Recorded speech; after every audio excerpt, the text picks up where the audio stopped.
You think you can wear a leather strap on a dive watch? Well, we'll see about that.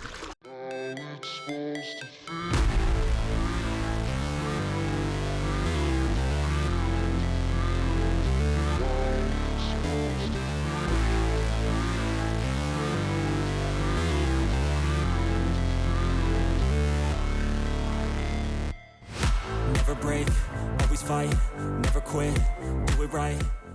You need to understand the rules of fashion if you're gonna break them. Many people would argue that a dive watch doesn't belong on a leather strap. Dive watches are made to go in water and leather isn't. So it is kind of a strange combination to wear a leather strap on a dive watch. So from the most obvious perspective, I would kind of agree that leather doesn't belong on a dive watch.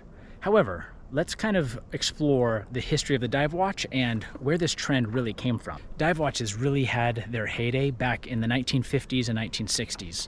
And back then, dive watches generally would come on a metal bracelet.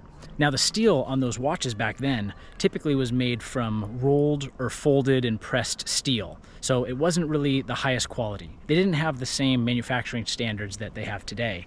Also, back then, most of the end links on the metal bracelets were hollow, so they would obviously wear out, bracelets would stretch over time. So if you were one of those men of the 1950s and 1960s and you had an awesome dive watch and the bracelet stretched and wore out over time, well, what would you do? So it's almost obvious, or I would say maybe inevitable, that eventually guys that had watches with stretched out and worn out bracelets would have to turn to an alternative to strap their dive watch on their wrist. And what's a material that's readily available as a watch strap?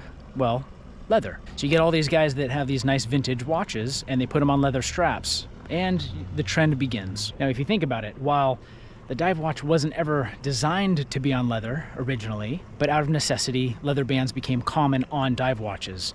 But here's the thing, leather can't go in water, right? If you had a vintage dive watch today from, let's say, the 1960s, would you be comfortable taking it in the water anyways? Personally, I'm not even comfortable taking a 25-year-old Rolex in the water if it hasn't been serviced recently or pressure tested within the last year.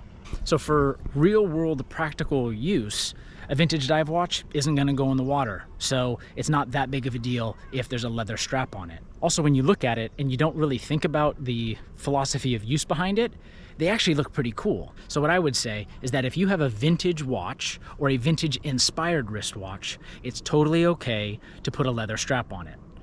But mind you, while the leather strap is on the watch, you can't really go swimming without risking damaging that leather strap. The leather strap just will not hold up over time if you are taking it into the water.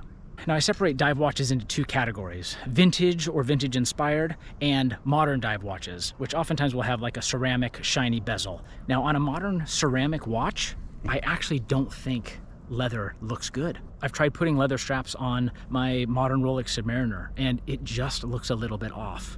So for one man's opinion, I would not recommend putting leather on a modern ceramic bezeled dive watch. Both, it doesn't make sense and I don't think it looks as good.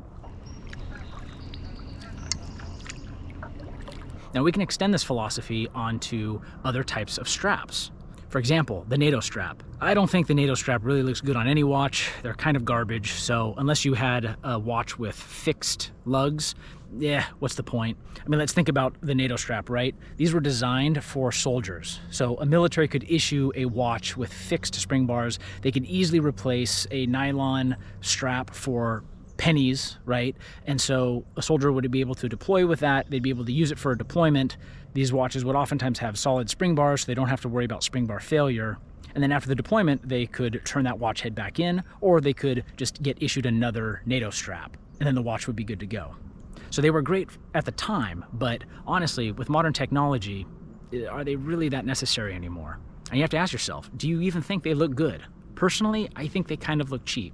One of my watch collecting mentors, Archie Luxury, aka Paul Pluta, aka the Pontiff, aka the Governor's Governor, tells this story about when he was a young boy in home ec class, and this teacher gave an assignment. The teacher asked young Archibald Chesterfield III, "What's the cheapest type of protein you can buy?" He replied, "I don't care about the cheapest, I want the most expensive." And that day, a legend was born. And that basically sums up my opinion of the NATO strap. Why would I go with the cheaper strap when there's so many better options out there? Now, one exception to this would be the Marine Nationale NATO straps. I actually think the stretchiness of these style of NATO straps do actually serve a useful purpose. And I think those ones do look appropriate on vintage or vintage inspired pieces.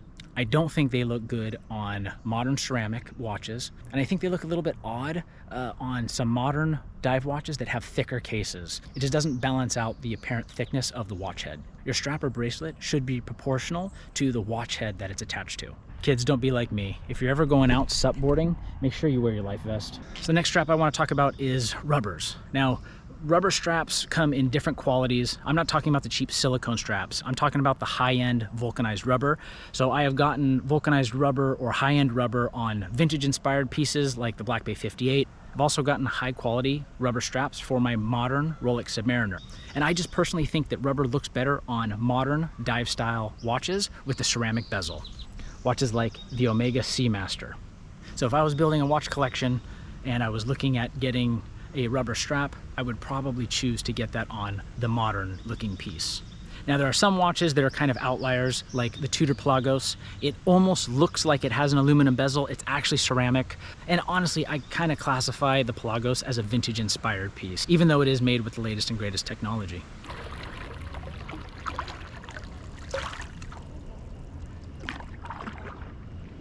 A metal bracelet actually looks good on everything.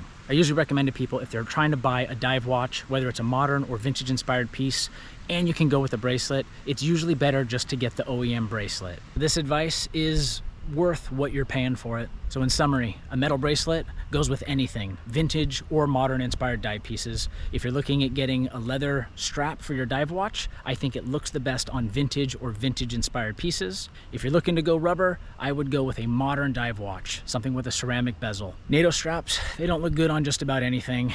If you really want to go with a NATO strap, I would recommend going with something like a Marine Nationale elastic strap. So those are my thoughts on which kind of strap goes with which kind of dive watch. If you guys think I missed something, go ahead and drop it in the comments down below.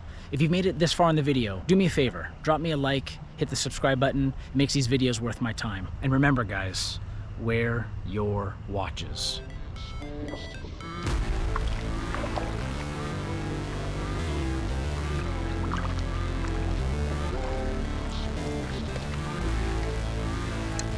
You need to know the rules of fashion if you're gonna break them, son.